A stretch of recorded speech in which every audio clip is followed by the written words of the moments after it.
Dua kelompok warga di Jalan Kandea, Makassar kembali terlibat aksi saling serang menggunakan batu dan busur panah Rabu malam.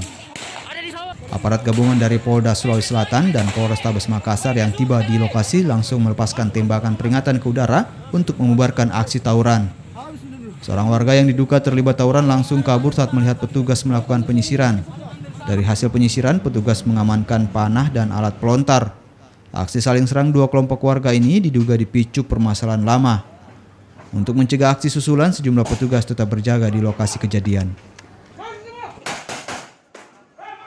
Ya, jadi betul tadi ada kejadian di Jalan Kandea itu bentrok antar warga.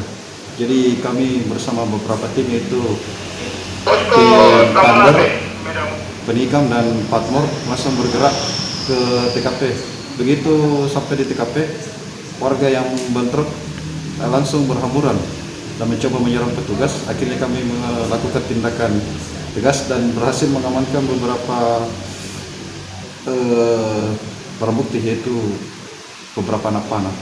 Setelah itu kami lakukan penyisiran dan mencoba